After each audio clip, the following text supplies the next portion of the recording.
नमस्कार दोस्तों, स्वागत है आपका आपके YouTube चैनल करें स्टडी IQ में। आज हम 16 मई 2020 की नेशनल करंट अफेयर करेंगे और आज के करंट अफेयर की PDF वीडियो के नीचे डिस्क्रिप्शन में मिलेगी। हमारा आज का पहला प्रश्न है, हाल ही में vice admiral GS Hiranandani memorial rolling trophy वर्ष 2020 से किसे सम्मानित किया गया है? हमारे ऑप्शन अक्षय कुमार को, अमित वर्मा को, मनसरोई को, उपयुक्त सभी। इसका सही आंसर है अक्षय कुमार को।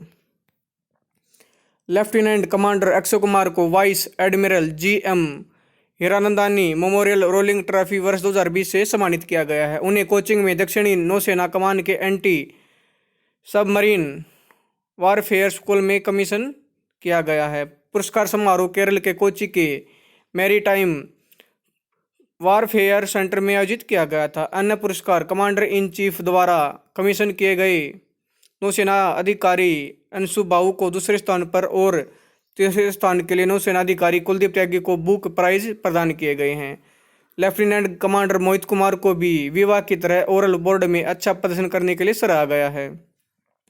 इस अवसर पर AK चावला ने विशेषज्ञ अधिकारियों की भूमिका पर जोर दिया गया और अधिकारियों के लिए उत्कृष्ट पेशेवर होने की आवश्यकता पर जोर दिया गया। Vice admiral GM Hiranandani memorial rolling trophy का इतिहास।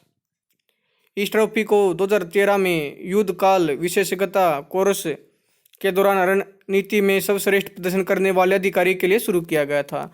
ट्रॉफी की शुरुआत दिवंगत ध्वज अधिकारी GM हीरानंदानी की स्मृति में की गई थी, जो 1985 से 1988 तक नौसेना के कमांडिंग इन चीफ दक्षिण नौसेना कमान के कमीशन अधिकारी थे और 1989 में नौसेना प्रमुख के रूप में सेवानिवृत्त हुए थे। नौसेना के प्रमुख एडमिरल करमबीर सिंह। हमारा अगला प्रश्न है, हाल ही में अंतर्राष्ट्रीय परिवार दिवस कब मनाया गया? हमारा ऑप्शन 15 मई, 10 मई, 12 मई, इनमें से कोई नहीं। इसका आंसर है 15 मई को। अंतर्राष्ट्रीय परिवार दिवस हर साल 15 मई को विश्व स्तर पर मनाया जाता है। यह दिन परिवारों के महत्व और परिवारों के विकास में अंतर्राष्ट्रीय समुदाय की भूमिका के बारे में जागरूकता फैलाता है। एक खुशहाल और स्वस्थ परिवार एक सहायक समाज बनाता है, जो बदले में राष्ट्र के बेहतर नागरिक बनाता है। अंतर्राष्ट्रीय परिवार दिवस के बारे में महत्वपूर्ण बातें। यूनाइटेड नेशंस जनरल असेंबली ने 9 दिसंबर 1979 को 44/82 के प्रस्ताव में परिवार का अंतर्राष्ट्रीय वर्ष की घोषणा की थी। 1993 में महासभा ने एक प्रस्ताव में A/RES/47/237 में हर साल 15 मई को इंटरनेशनल फैमिली डे के रूप में मनाने का फैसला किया। संयुक्त राष्ट्र का उद्देश्य दुनिया भर में परिवारों के बेहतर जीवन स्तर और सामाजिक प्रगति के लिए लोगों को प्रोत्साहित करना है। यह दिन आर्थिक और सामाजिक संरचनाओं को संशोधित करने पर केंद्रित है, जो दुनिया के विभिन्न हिस्सों में पारिवारिक इकाइयों की स्थिरता और संरचना को प्रभावित करते हैं। हमारा अगला प्रश्न, टीवी कलाकार शफीक अंसारी का निधन हाल ही में कितने वर्ष की आयु में हो गया? हमारा प्रश्न 52 वर्ष, 55 वर्ष, 60 वर्ष, 70 वर्ष। इसका आंसर है 52 वर्ष की उम्र में। दिग्गज टीवी अभिनेता शफीक अंसारी का निधन हाल ही में 52 वर्ष की आयु में हो गया है। वह सबसे ज्यादा टीवी कार्यक्रम क्राइम पेट्रोल में निभाई अपनी भूमिका में प्रसिद्ध थे। वह 2008 से सिने एंड टीवी आर्टिस्ट एसोसिएशन के सदस्य थे। वे अभिनेता होने के अलावा पटकथा लेखक और सहायक निर्देशक भी थे। अमिताभ बच्चन और हेमा मालिनी की साल 2003 में आई फिल्म बागवान के पटकथा लेखकों में से एक थे। हमारा अगला प्रश्न है, हाल ही में किन राज्यों ने 2022 तक जल जीवन मिशन के तहत हर ग्रामीण नागरिकों के घर में नल कनेक्शन पहुंचाने की योजना तैयार की? हमारा ऑप्शन जम्मू कश्मीर, हरियाणा, A&B, इनमें से कोई नहीं। इसका आंसर है A&B, जम्मू कश्मीर और हरियाणा दोनों। जम्मू और कश्मीर प्रशासन और हरियाणा सरकार ने साल 2022 तक हर ग्रामीण नागरिक के घर में जल कनेक्शन पहुंचाने के लिए जल जीवन मिशन को लागू करने की योजना तैयार की है। जल जीवन मिशन का उद्देश्य हर घर में पीने योग्य स्वच्छ पानी उपलब्ध कराना है। जम्मू और कश्मीर के बारे में पढ़ते हैं। जम्मू कश्मीर को जल जीवन मिशन के लिए कुल 680 करोड़ रुपए दिए जाएंगे। इस योजना के तहत अब तक कुल 18.17 लाख परिवारों में से 5.75 लाख को कवर किया जा चुका है।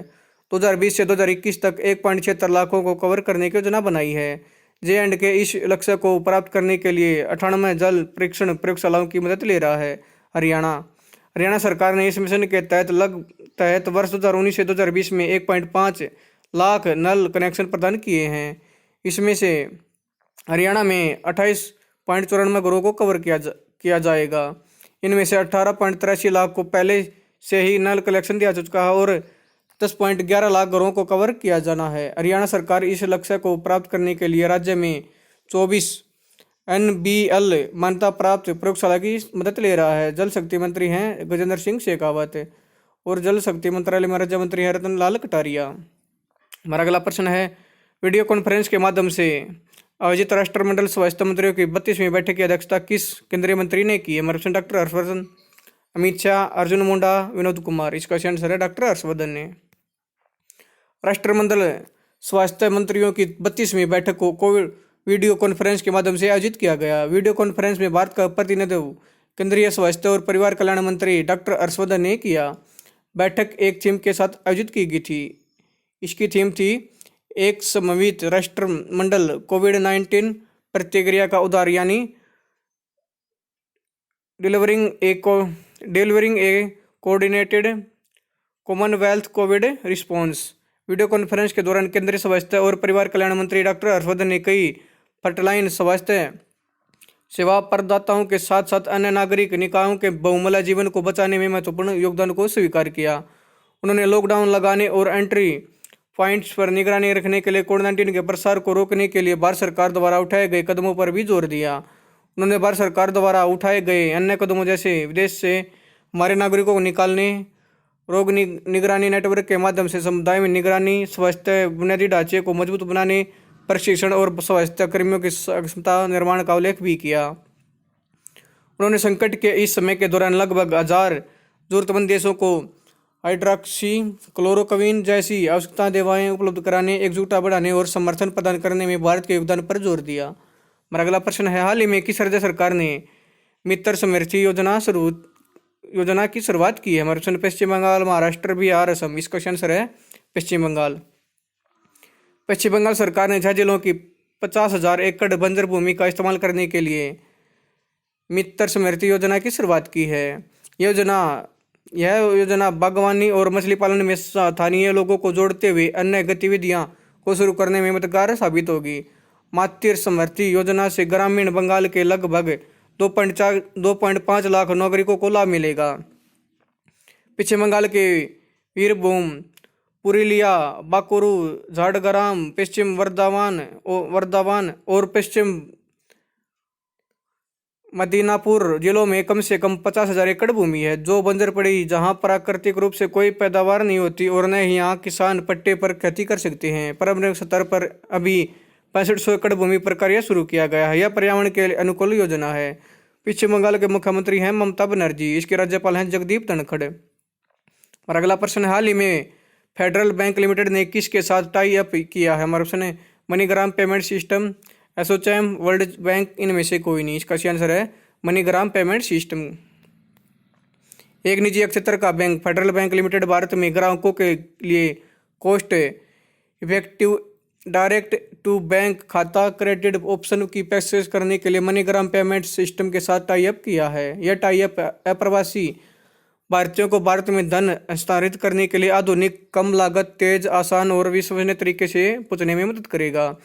इस साझेदारी से लोगों को कोविड-19 महामारी की स्थिति में अपने परिवारों को पैसे भेजने और प्राप्त करने में मदद मिलेगी। फेडरल बैंक के पास देश के प्रेषण बाजार का 15% शेयर है और उम्मीद है कि मनीग्राम के साथ टाई अप से कारोबार को और बढ़ावा मिलेगा। फेडरल बैंक लिमिटेड के अध्यक्ष हैं ग्रेस एलिजाबेथ कोसी। इसके एमडी और सीईओ हैं Shyam Srinivasan. Federal Bank limited का मुख्यालय है अलोवा, केरल में। मनीग्राम के अध्यक्ष और सीईओ हैं एलेक्स ओम्स। इसकी स्थापना 1988 में की गई। हमारा अगला प्रश्न, हाल ही में विश्व बैंक ने भारत के लिए कितने बिलियन डॉलर के सामाजिक सुरक्षा पैकेज की घोषणा की? हमारे ऑप्शन है $1 बिलियन, $2 बिलियन, $3 बिलियन, $5 बिलियन। इसका सही आंसर है $1 बिलियन। कोविड-19 महामारी के मद्देनजर विश्व बैंक ने भारत के लिए $1 बिलियन के सामाजिक सुरक्षा पैकेज की घोषणा की है। यह पैकेज भारत सरकार द्वारा शुरू किए गए कार्यक्रमों के लिए होगा।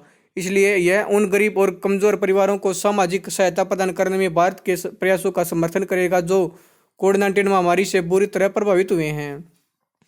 भारत के लिए $1 बिलियन के सामाजिक सुरक्षा पैकेज ने भारत में आपातकालीन कोविड-19 की प्रतिक्रिया के लिए विश्व बैंक से $2 बिलियन की कुल प्रतिबद्धता ले ली है। भारत के लिए सामाजिक सुरक्षा पैकेज को निम्नलिखित तरीके से 2 चरणों में वित्त पोषित किया जाएगा। पहली किस्त वित्तीय वर्ष 2020 के लिए $750 मिलियन के तात्कालिक आवंटन के रूप में उपलब्ध कराया जाएगा। दूसरी किस्त $250 मिलियन शेष होगा, जो वित्त वर्ष 2021 के लिए उपलब्ध कराया जाएगा। विश्व बैंक के अध्यक्ष हैं डेविड मलपास।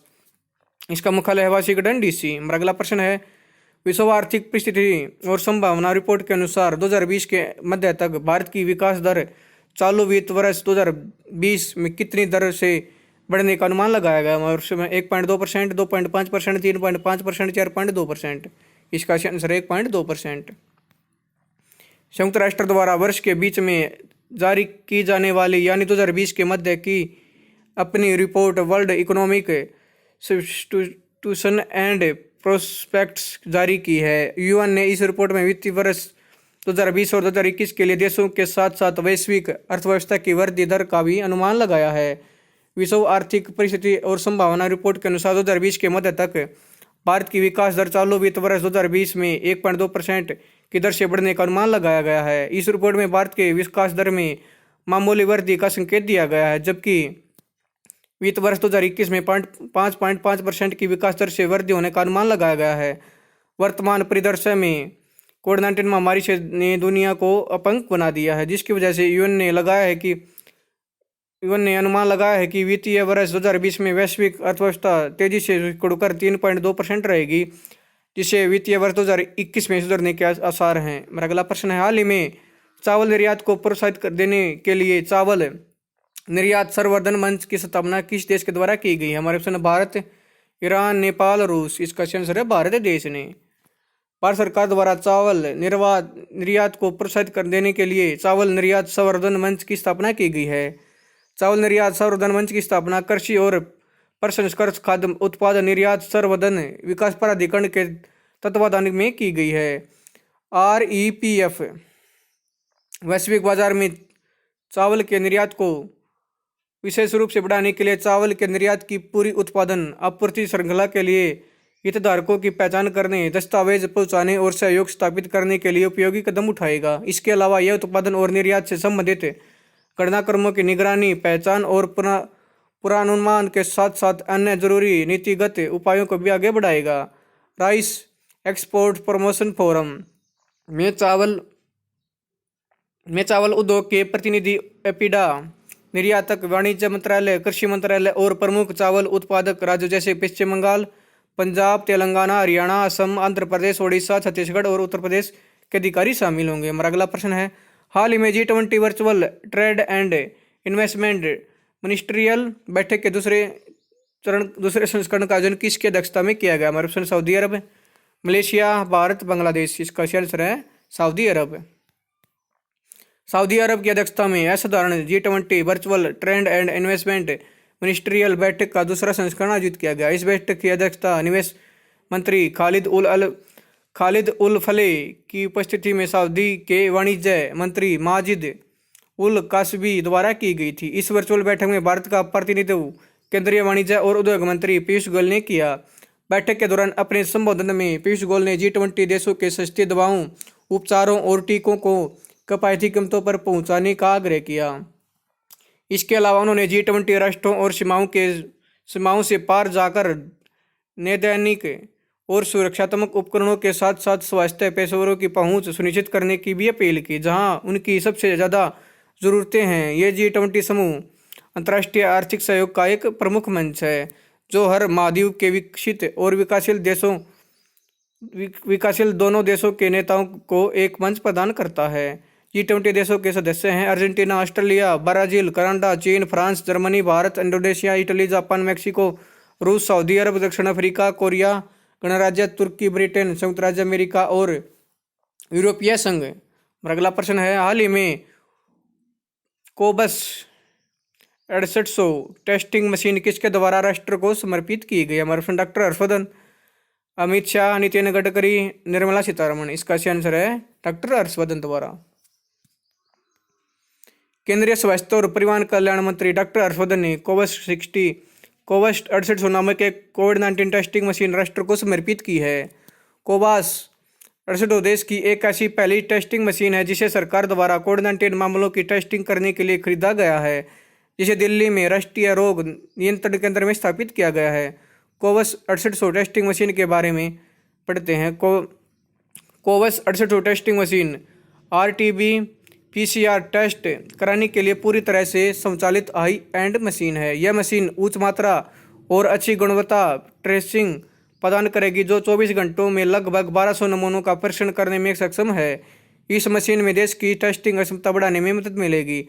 कोवास 6800 रोबोटिक्स लेंस सक्षम एक परिष्कृत मशीन है। यह मशीन स्वास्थ्य संबंधी पेशेवरों द्वारा संक्रमण के जोखिमों को कम करने में मदद करेगी, जो क्योंकि इसे बहुत कम मानवीय हस्तक्षेप के साथ दूर से भी संचालित किया जाता है। इस मशीन को एनसीडीसी में स्थापित किया गया क्योंकि इसमें परीक्षण के लिए न्यूनतम BSL-2 नियंत्रण स्तर की आवश्यकता होती है और इसे हर सुविधा पर नहीं रखा जा सकता। यह viral hepatitis B and C, HIV, MTB, पिपालोमा, CMV, क्लामाइडिया आदि जैसे अन्य रोगजनक का पता भी लगा सकेगी। राष्ट्रीय रोग नियंत्रण केंद्र की स्थापना 1909 में, इसका मुख्यालय है नई दिल्ली में और इसके कंट्रोल डायरेक्टर हैं संजीत कुमार। हमारा अगला प्रश्न, हाल ही में ICGM संचेत और 2 इंटरसेप्टर नौकाओं का जलावतरण किसने किया है? हमारा प्रश्न, राजनाथ सिंह, डॉक्टर हर्षवर्धन, पीयूष गोयल, इनमें से कोई नहीं। इसका आंसर डॉक्टर राजनाथ सिंह ने। रक्षा मंत्री श्री राजनाथ सिंह ने वीडियो कॉन्फ्रेंस के माध्यम से गोवा में भारतीय तटरक्षक बल के पोत सचेत और 2 इंटरसेप्टर नौकाओं IBS C-450 और C-451 का जलावतरण किया है। यह भारतीय तटरक्षक बल के इतिहास में पहला मौका है जब किसी तटरक्षक जहाज को डिजिटल माध्यम से कमीशन किया गया है, जो कि कोविड-19 महामारी के तहत सोशल डिस्टेंसिंग के सख्त प्रोटोकॉल को बनाए रखने के लिए बहुत जरूरी है। भारतीय तटरक्षक पोत सचेत के बारे में पढ़ते हैं। ICGS सचेत 5 अद्वितीय गश्ती जहाज़ों की श्रृंखला में पहला है, जिसे गोवा शिपयार्ड लिमिटेड द्वारा डिजाइन और निर्मित किया गया है और इसे अत्याधुनिक नेविगेशन और संचार उपकरणों को सुसज्जित किया गया है। 105 मीटर लॉन्ग शिप सेंस लगभग 2350 टन स्थापित करता है और 6000 नॉटिकल मील के धीरज के साथ 26 समुद्री मील की अधिकतम गति प्राप्त करने के लिए डिजाइन किए गए 2 9100 क्लोरीन वाट डीजल इंजनों द्वारा प्रेरित है। इस इंटरसेप्टर नौकाओं C-450 और C-451 के बारे में, IBS C-450 और C-451 लॉर्सन और एंड टूर्बो शिपयार्ड अजीरा द्वारा देश में ही डिजाइन और निर्मित की गई है। ये नवीनतम नौ संचालन और संचार उपकरणों से लैस है। 30 मीटर लंबी 2 नौकाएं 45 समुद्री मील से भी अधिक गति प्रदान करने में सक्षम है और उन्हें उच्च गति से अवरोधन, तट के करीब गश्ती और कम तीव्रता से के समुद्री अभियानों के लिए तैयार किया गया है। नौसेना स्टाफ के प्रमुख हैं एडमिरल करमबीर सिंह। हमारा अगला प्रश्न है, फिल्म अभिनेता साई गुंडेवार का निधन हाल ही में कितने वर्ष की आयु में हो गया? हमारा प्रश्न 42 वर्ष, 57 वर्ष, 72 वर्ष, 99 वर्ष। इसका आंसर है 42 वर्ष की उम्र में।